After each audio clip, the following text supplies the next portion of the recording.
the quiet question. The study door stood ajar, a sliver of warm, dim light spilling onto the cool, polished floorboards of the hallway. Inside, Mr. Silas Thorne, nearing 60, bent over his formidable oak desk, the soft glow of a green-shaded lamp illuminating the page of an ancient-looking tome. His spectacles rested low on his nose, and the faint rustle of turning pages was the only sound in the quiet house, save for the rhythmic tick-tock of the grandfather clock downstairs. He looked utterly absorbed, a comfortable fixture of intellectual pursuit. Sarah lingered in the doorway, a ghost in her own home, the joyful hum of her 18th birthday still a vibrant, almost physical sensation in her chest. Presents had been opened, cake devoured, but a different kind of anticipation, sharper and more personal, now coursed through her veins. She watched the man who had been her guardian, her quiet mentor, her anchor, for so long. His brow was furrowed in concentration, a familiar sight. Tonight, however, her gaze held a new depth, a question silently forming in her mind that demanded an answer, however unsettling it might be. Drawing a deep, fortifying breath, she pushed the door wider, the subtle creak drawing his attention. Mr. Silas slowly lifted his head, his blue eyes, usually so keen, blinking behind the lenses as if emerging from a deep-sea dive into ancient texts. A gentle smile touched his lips. "Sarah. Is everything all right? I thought you'd be resting after all the day's festivities." She stepped fully into the room, the warmth of the lamp now embracing her. The air was thick with the scent of old paper and a faint, pleasant earthiness from the dried herbs he sometimes kept. Her heart thumped a nervous rhythm against her ribs, a drumbeat for the bravery she was about to summon. "Everything's fine, Mr. Silas. More than fine, actually. It's been a wonderful day." She took another step, closer to the desk, closer to him. "But I have something I wanted to ask you." He set his book down, his full attention now on her, a slight tilt to his head. "Of course, my dear. What is it?" His voice was calm, steady, the familiar tone that had always brought her comfort. Today, it only sharpened her resolve. Her gaze met his directly, and she saw a flicker of curiosity, perhaps even a hint of concern, bloom in his eyes. She clasped her hands in front of her, a nervous habit, though her voice remained steady. "Can I ask you something, personal?" The word personal seemed to hang in the air, heavy and significant. He nodded, a silent invitation to continue. "Did you ever," her voice dropped, a quiet tremor running through it, "did you ever wonder about us?" The question hung between them, a fragile, invisible thread suddenly stretched taut. Mr. Silas's eyes, usually so composed, widened perceptibly. A faint flush crept up his neck, and his lips parted, but no sound emerged. He seemed to search her face, trying to decipher the true meaning behind her carefully chosen words. The lamplight caught the silver threads in his hair, highlighting the sudden stillness that had fallen over him. Sarah, seeing his stunned silence, felt a surge of both vulnerability and an unshakable determination. She leaned closer, her voice now barely a whisper, imbued with the raw honesty of the moment. "Because I just turned 18, Mr. Silas," she confessed, her gaze unwavering, "and I've wondered plenty." The words were out, a declaration of a truth she had held close, a truth that had taken 18 years to finally voice. The air in the study thickened, heavy with an unspoken understanding, a silent, undeniable current of something neither of them dared, yet, to name. A promise made. Mr. Silas felt the blood drain from his face, leaving a cold, hollow sensation in its wake. The words, so casually whispered yet so heavy with unspoken meaning, reverberated in the quiet study, echoing off the rows of leather-bound books. "Wonder about us?" The question hung between them, a fragile, shimmering thing, daring him to acknowledge the unspoken currents that had just been unleashed. His carefully constructed world, built on the foundations of guardianship and quiet duty, suddenly felt precarious, threatened by a girl who was no longer a child. He tried to speak, but his throat had inexplicably tightened, sealing off any sound. He cleared his throat, a dry, rasping sound that startled even him. The suddenness of her inquiry had dislodged something deep within him, a memory that had been carefully compartmentalized for nearly 2 decades. His gaze, momentarily unfocused, drifted past her, through the study's heavy oak door, and out to the sun-drenched lawn of his mind. He saw a smaller house, a vibrant patch of green, and the distinct, high-pitched giggle of a very small girl. Sarah. She had arrived on his street like a burst of unexpected sunshine, a tiny whirlwind of curiosity and untamed energy. He remembered the day her parents had first pulled up in their station wagon, its back piled high with boxes, a bright yellow tricycle strapped to the roof. She was no more than 4, her pigtails bouncing as she clutched a worn, plush rabbit, her eyes wide with the wonder of a new place. He had watched from his porch, a bachelor in his early 40s, mildly amused by the flurry of new neighbors. He had offered a polite wave, expecting nothing more than the casual pleasantries exchanged between people who shared a fence line. But life, as it often did, had other plans. The summer before her 7th birthday, the air on the street had grown heavy with an unspoken sorrow. Sarah's parents, both researchers, had received an offer that promised groundbreaking discoveries but demanded relocation to a distant continent. Their faces, usually alight with a shared intellectual spark, were now etched with a quiet desperation. He remembered the evening vividly, the scent of late-blooming jasmine from his garden, the drone of crickets, and the unusual knock on his door. Silas, Sarah's father, Elias, had begun, his voice strained, "We have a profound favor to ask." Her mother, Clara, stood beside him, her hands clasped tightly, her gaze pleading. They spoke of the new opportunity, of the temporary nature of their move, a year, perhaps 2, they had hoped. But mostly, they spoke of Sarah, of her need for stability, for familiar faces, for a home that wouldn't be uprooted again. "We can't take her with us, not to the conditions we're facing," Clara had whispered, her eyes glistening. "She needs a safe harbor. Someone we trust implicitly." Mr. Silas, taken aback, had listened, his heart slowly clenching. He saw the raw vulnerability in their eyes, the immense weight of the decision they were making. He looked at their earnest faces, then at the brightly lit window of their house where a silhouette, unmistakably Sarah's, was visible, playing with her dolls. "We know it's an enormous burden," Silas, Elias had continued, his voice thick with emotion. "But you've always been so kind to her. She adores you. If you could, just for this time until we can come back for her." The words had formed in his throat, heavy with the weight of commitment, but unwavering. "I will look after her," he had heard himself say, his voice deeper and more resonant than he'd intended. "I give you my word. She will be safe. She will be cared for, as if she were my own." His hand, calloused from years of tending his garden, had met theirs, a silent pact sealing the space between them. A promise, made under the soft glow of a street lamp, that had shaped every moment of his life since. He blinked, the harsh light of his study lamp pulling him back to the present. Sarah stood before him, no longer a child, but a woman, her gaze direct, her question still hanging in the air. Thus she spoke of now held a meaning far beyond the solemn vow he had made to her parents, a meaning he had never dared to consider, certainly never within the bounds of that sacred, enduring promise. The weight of it pressed down on him, silencing him once more. Treasured memories. The confession's echo vibrated between them, a silent current even as Mr. Silas returned to his ledger.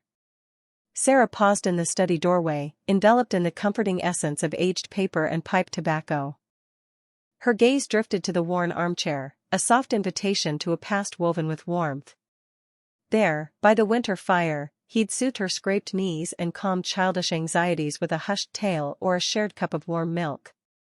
Her mind, however, journeyed further back, to sun-drenched days by the meandering creek. She could almost feel the rough willow bark against her cheek as she watched him expertly bait a hook. He'd instilled in her fisherman's patience, the subtle twitch signaling a bite, the exhilarating splash of a catch.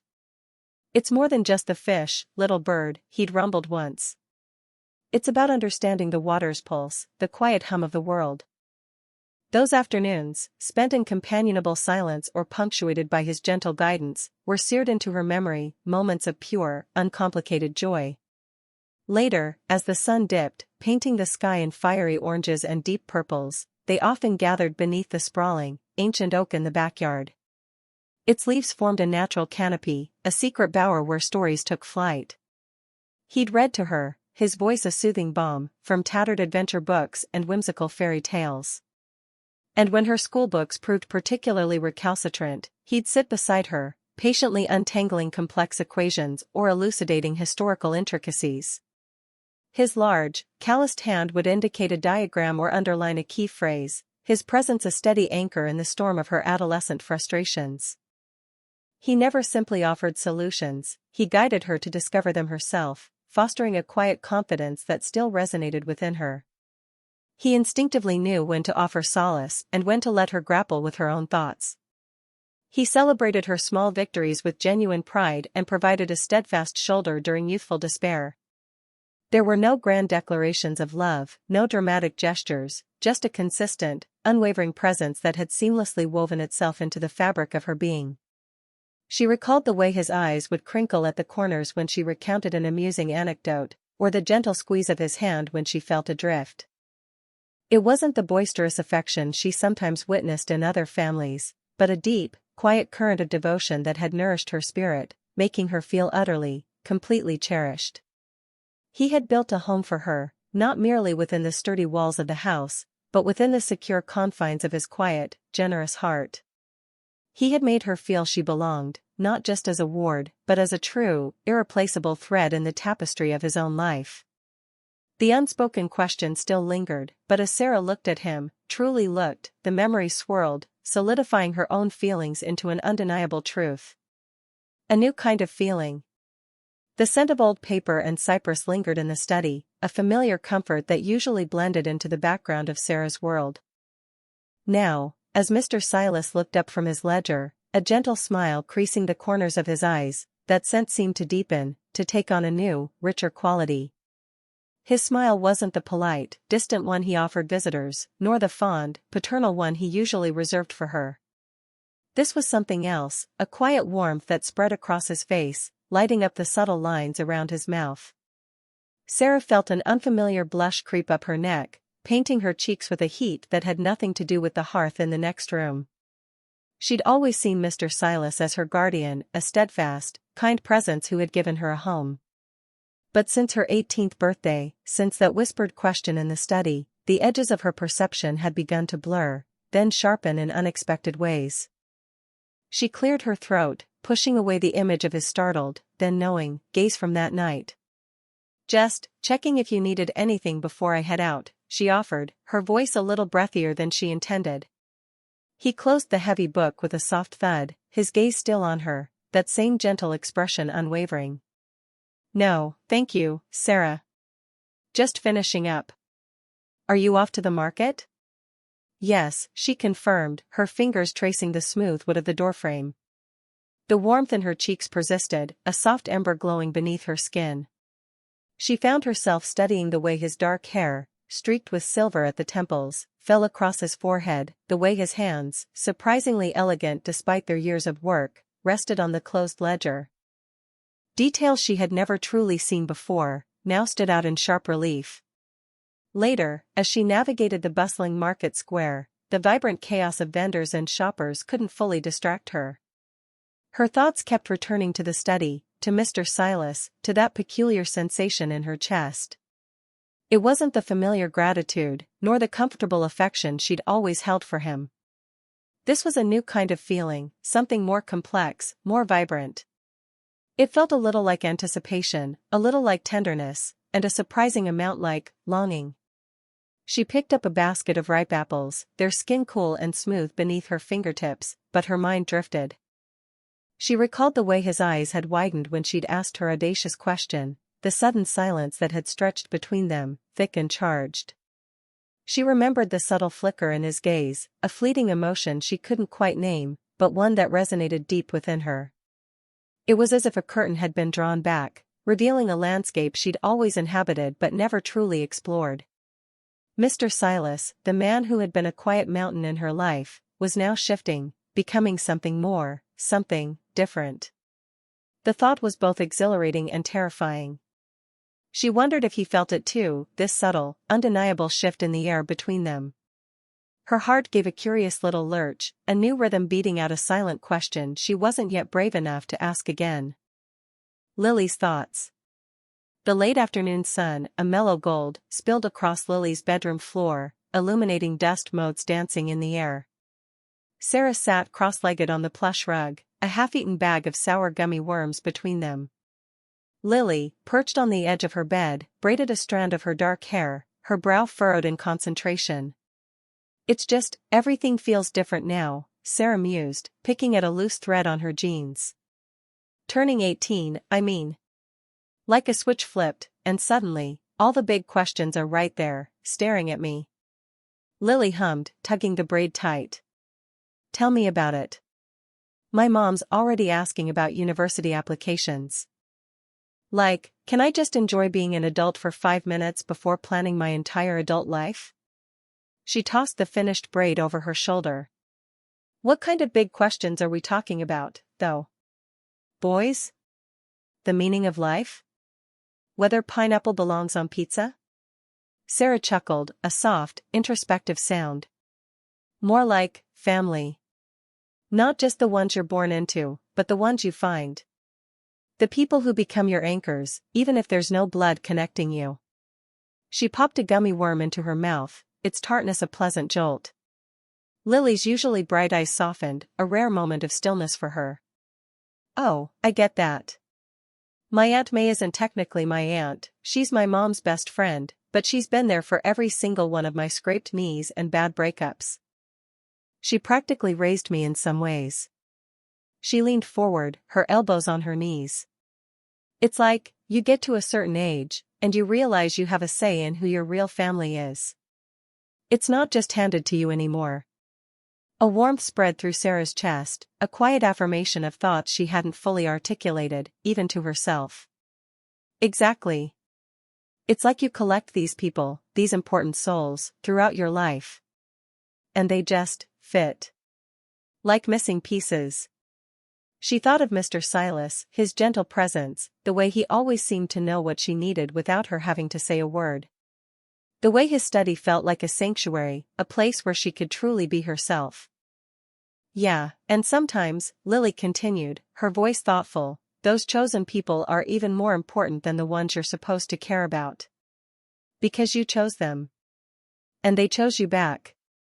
It's a different kind of bond, deeper in some ways, because it's deliberate." She met Sarah's gaze, a knowing look in her eyes. "So, who are you collecting, Sarah Jenkins?"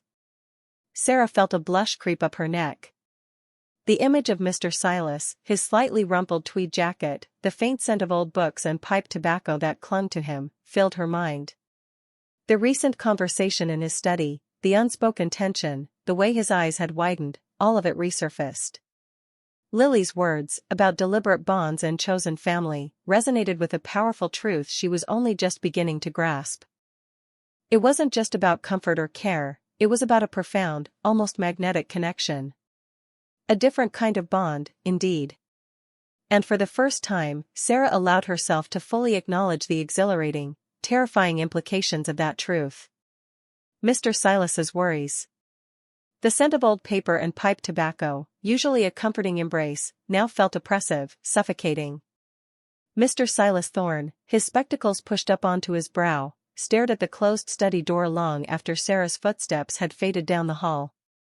Her words, delivered with a youthful earnestness that belied their profound weight, echoed in the sudden quiet. "Did you ever wonder about us?" And then, that disarmingly direct, "Because I just turned 18, and I've wondered plenty." He ran a hand over his thinning hair, a gesture of profound bewilderment. Wonder about them? Of course, he wondered about them. He wondered about her future, about her happiness, about the path she would forge in the world. He wondered if he was providing enough guidance, enough stability, enough of the intellectual nourishment her keen mind craved. He wondered if she truly felt at home, truly cherished, within these walls. But his wondering had always been that of a guardian, a mentor, a surrogate father. Never this. A cold knot tightened in his stomach. The casual flick of her hand, the slight tilt of her head, the sudden, almost shy intensity in her eyes, they had been so fleeting, so subtle, yet unmistakable. The air had hummed with an unspoken implication, a spark of something he truly hoped he was misinterpreting. He picked up the leather-bound volume he'd been reading, his fingers tracing the worn gold lettering, but the words blurred into an indecipherable jumble. He was 60 years old. Sarah had just turned 18. The chasm between them was not merely chronological, it was a fundamental difference in life stages, in experiences, in expectations. He had watched her grow from a timid child into a vibrant young woman, her spirit blossoming with each passing year. He cherished her, deeply, profoundly. But his affection was rooted in a paternal devotion, a fierce protective instinct that sought only her well-being. The thought of it being anything else, it sent a tremor of unease through him. Could she truly be contemplating such a thing? The idea filled him with a mixture of horror and a strange, almost painful tenderness. He remembered the innocent way she used to cling to his hand, the earnest questions she'd pose about the stars or ancient history. His role had always been clear, to provide a safe harbor, to nurture her intellect, to prepare her for an independent life. To suddenly discover she might be viewing him through a different lens, a romantic one, was not just unexpected, it was deeply unsettling. He rose from his desk, pacing the worn rug. His responsibility to her was immense, a solemn vow he'd made to himself and, in a silent way, to her absent parents. To betray that trust, even inadvertently, was unthinkable. He considered her youth, her burgeoning understanding of the world, her blossoming into womanhood. It was a time of intense feelings, of new discoveries, of boundless possibilities. Perhaps this was merely a fleeting curiosity, a youthful exploration of boundaries, a misdirected surge of affection born of their unique circumstances. But what if it wasn't? What if her feelings were genuine, and deeply felt? How could he possibly address them without causing her pain, without shattering the delicate equilibrium of their relationship? He couldn't reciprocate a romantic love. The thought was absurd, almost grotesque. Yet, the thought of hurting her, of dismissing her feelings outright, was equally unbearable. He cared for her too much to cause her such an injury. He stopped by the window, gazing out at the deepening twilight. The world outside his study was growing dim, mirroring the sudden uncertainty that had enveloped his carefully ordered life. He needed to understand her, truly understand her, without causing a rift that might never heal. The task ahead felt daunting, fraught with unspoken dangers. The unspoken dinner. The clinking of cutlery against porcelain was the loudest sound in the dining room, a stark contrast to the usual gentle hum of conversation that filled their evenings. Sarah pushed a pea around her plate with a fork, the silence stretching taut between them. The lamb, usually a comforting aroma, felt heavy in the air, spiced with an unfamiliar tension. "The lamb is excellent, Mr. Thorne," Sarah offered, breaking the quiet. Silas merely nodded, his gaze fixed on some point beyond her shoulder.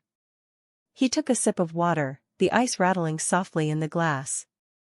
His usual warm presence felt distant, replaced by an unfamiliar stillness. Sarah watched him, a knot tightening in her stomach. The birthday had changed something, a delicate thread unwound, leaving them both exposed to a new, unsettling reality. "I'd been thinking a lot about what comes next," she began, her voice a little softer than she intended. "My future, I mean. With the funds from my parents' trust, I could study abroad, perhaps. Or maybe a local university, focus on literature." Silas finally met her eyes, a flicker of something unreadable passing through them. "Those are both excellent paths, Sarah. Literature suits your thoughtful nature. And studying abroad would broaden your horizons immensely. Have you considered specific programs?" His words were perfectly practical, delivered with his usual measured wisdom, yet his eyes lingered, a deep, unsettling blue. They held a question, a silent acknowledgement of the unspoken current that now flowed between them. Sarah felt her cheeks warm. "I've looked at a few. There's a wonderful program in Dublin, focused on Irish authors. And a strong English department at the university here." She paused, searching his face. "I'd appreciate your advice, of course. You've always guided me so well." He nodded slowly, his fork resting on the edge of his plate. "Any decision of that magnitude deserves careful consideration. We can discuss the merits of each option, look at the pros and cons. My study is always open to you for such discussions. His voice was calm, almost too calm. But his eyes, those deep blue eyes, kept returning to hers, holding a weight that had nothing to do with university applications. The air thickened, growing heavy with the unsaid. Each glance they exchanged was charged, a silent dialogue unfolding beneath the surface of their practical conversation. Sarah felt a tremor run through her, a heightened awareness of his presence, the way his hand gripped his water glass, the slight furrow in his brow. She saw him truly see her, not just as the ward he had raised, but as the young woman who had, just yesterday, dared to voice a nascent, bewildering question. She dropped her gaze to her plate, suddenly unable to meet his intense stare. The lamb, once comforting, now tasted like ash. An invisible wall had sprung up between them, built of unanswered questions and unacknowledged feelings, making the simplest meal feel like an impossible hurdle. The silence returned, more profound and more telling than any conversation could have been. A tearful clarification. The lamplight cast Mr. Silas's face in a soft, uncertain glow as he looked at Sarah, a question forming in his eyes. Sarah took a small breath, the silence in the room amplifying the beat of her own heart. I feel a deep and special connection with you, Mr. Silas, she began, her voice a fragile whisper. It's not like anything I've ever known. She met his gaze, her own earnest and unwavering, trying to convey the enormity of her feelings without words.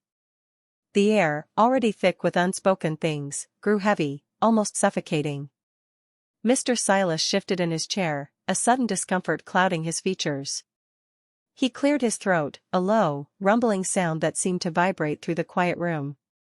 Sarah, my dear, he started, his tone gentle, almost pained. I appreciate your honesty.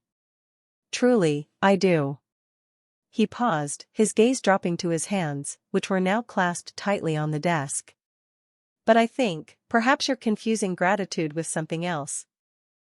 I'm a man of 60 years, Sarah. My life is settled. And while I care for you deeply, as I would a daughter, I'm not sure I'm the right person for that kind of affection. He lifted his eyes again, a flicker of concern, almost pity, softening their usual keenness. You're young, with so much life ahead of you. You deserve to find a love that is vibrant and new, one that can grow alongside you. Sarah felt a sharp sting behind her eyes, the unexpected interpretation of her words hitting her like a physical blow. Her carefully chosen confession had been utterly, profoundly misunderstood. A tear, hot and defiant, traced a path down her cheek, and then another followed. No, she choked out, her voice cracking, no, that's not what I meant at all. She took a step closer to the desk, her hands reaching out, not quite touching, but pleading. I wasn't talking about romantic love, Mr. Silas. Not like that. Her voice, though tear-choked, gained a fierce urgency. I meant, our bond. The way we're like family. Is that special enough to be called us forever? Is it possible for two people, not by blood, to choose to be a lasting, permanent part of each other's lives? The words tumbled out, desperate to clarify, to correct the hurtful misinterpretation that had twisted her deepest feelings into something she never intended. I was wondering if this, what we have, could be our forever, just as it is, as family. Not a fleeting thing, but a solid, chosen connection. Mr. Silas's brow furrowed for a moment, his expression a mix of confusion and alarm as Sarah's tears continued to fall. Then, as her words truly registered, chosen family, permanent part of each other's lives, our forever, just as it is, his eyes widened. The realization dawned on him, slowly at first, then with a sudden, overwhelming force. The tension in his shoulders seemed to deflate, and a soft gasp escaped his lips, a sound of profound, emotional understanding. His mistake, so clear now, brought a flush of shame to his cheeks, quickly followed by a rush of something akin to awe. He looked at Sarah, truly seeing her, her tear-streaked face radiating a love far deeper and purer than any fleeting romance. Our forever us. The silence that followed Sarah's whispered question was deafening, the only sound the frantic thrumming in her own ears. Mr. Silas stared at her, his usual composed demeanor fractured by an unreadable expression. Then, slowly, almost imperceptibly, a shimmer appeared in his eyes. A single tear tracked a path down his weathered cheek, mirroring the unshed ones in hers. He swallowed hard, his gaze never leaving hers. Wondered, he finally managed, his voice a rough whisper, thick with emotion. Sarah, my dear girl, I have done little else but wonder. Wonder about this as you speak of, ever since that first day you walked into my home, a scared little sparrow with eyes too big for your face.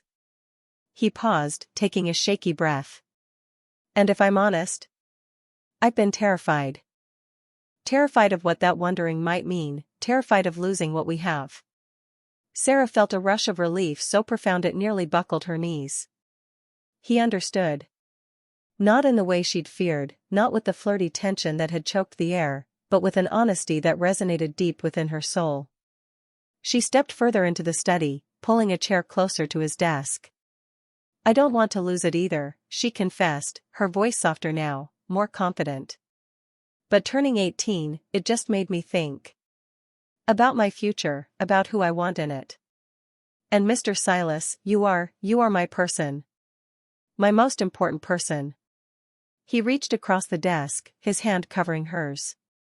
His touch was warm, comforting, not at all what she'd braced for. And you, Sarah, are mine. More than you could possibly know. He squeezed her hand gently. I've never had a family in the traditional sense, not really. But with you, I found a connection I never knew I craved. A depth of feeling, a sense of purpose. It's been everything. They sat there for a long time, the lamp casting long shadows around them, talking. Sarah explained that her wondering wasn't about romance in the way someone might wonder about a partner. It was about defining their bond, solidifying it. She wanted the certainty that no matter where life took her, he would be her anchor, her chosen family. You're the one who taught me about quiet strength, about the beauty in old books and thoughtful conversations, she murmured, tracing the lines on his hand. You showed me what unconditional care feels like. Mr. Silas listened intently, his initial bewilderment slowly dissolving into profound understanding. He shared his own anxieties, the fear that his protective feelings for her might be misconstrued, the worry that her growing independence would mean growing away from him. I've just wanted to ensure you had a safe harbor, a place to always return to, he admitted, his thumb stroking the back of her hand. And to know that you felt truly loved, in a way I perhaps failed to articulate enough. As their conversation deepened, the heavy tension that had coiled between them earlier unspooled, replaced by a profound sense of peace. It was as if a missing piece of a puzzle had finally clicked into place. They both acknowledged that theirs was something unique, perhaps unconventional, but undeniably strong and full of love. It was a family bond forged not by blood, but by shared experiences, mutual respect, and an unspoken understanding that transcended societal norms. When Sarah finally rose to leave, a comfortable silence settled between them. The air in the study, once thick with unspoken concerns, now felt light, breathable. A warm, almost glowing feeling enveloped her, a deep contentment that settled in her chest. She knew, with absolute certainty, that theirs was real, it was acknowledged, and it was forever.